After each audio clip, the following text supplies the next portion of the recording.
Hey folks, so a little bit ago I went out for a little bit of breakfast and I've got my radio turning 98.5, 98.5, 98 rock. And I've been listening to this rock station since I was like 5 or 6 years old, like kindergarten. And that also includes having listened to the John Boy and Billy show. You know, ow, wow, wow, wow. And hey, big man, let me hold $1. What a part of my childhood that was, yeah. Um, Typically in the mornings when it would play on weekdays, yeah, it would have classic rock surrounding its airtime. And it used to be that after the program had ended, the station would start playing a mix of classic and modern. More on that in a moment. I just want to say that in case you guys didn't know, the John Boy and Billy show came to an end back in December. What a void that's left behind. So, around here, there's this phenomenon going on that I like to call the classic rock radio monopoly. It's been going on for the past 11 years.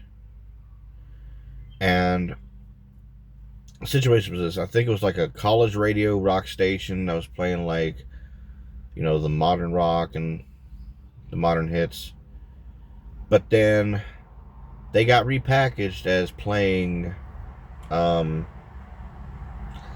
upbeat pop rock dance hits going back to the 80s.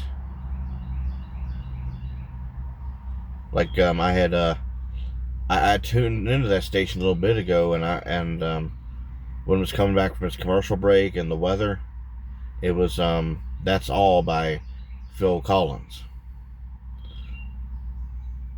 Now, that's not a bad song, but still, like, I think what I'm trying to say here is that I don't like being limited in my music choice. So thankfully we got the internet, right? So one way of trying to get to be exposed to, like, the more modern stuff would be iHeartRadio, like picking up on stations out of places like Philadelphia, Denver, Atlanta. And then I can always find new stuff on YouTube as well. And not just like new artists. Yeah, sometimes new artists, but I'm talking about bands that are still going strong this day, like Seether, for example. And even the Red Hot Chili Peppers are still putting stuff out. Um, but what's funny is that this 98 rock station that I'm listening to, it being a classic rock station, it's playing songs that I grew up listening to that were coming out at the time, like Green Day, Nickelback, and Linkin Park.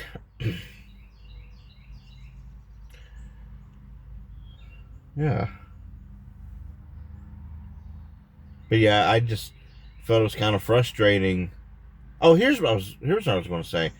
Further down south, there's a station I've been noticing throughout the past, like, several years that's been playing, like, indie rock hits. Like, okay, it's a break from all the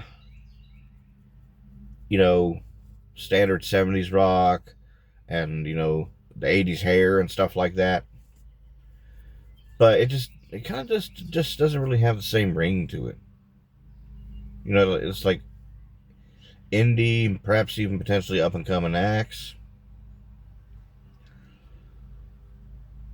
Can't quite get into it. Even Gene Simmons himself said that rock and roll was dead. But I've talked about this subject in a previous vlog video, and I was talking about how the rock genre had become unprofitable and not chart dominating anymore. It's predominantly pop and country. Well, I should say pop country. It's and maybe even some rap and stuff like that.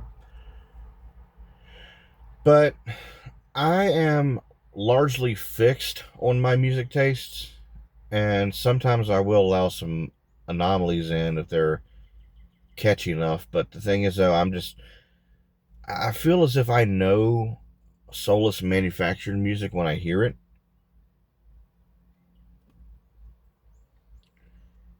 But that's pretty much what I wanted to talk about in this video. And I guess I'll see you guys in the next one, whenever that's going to be.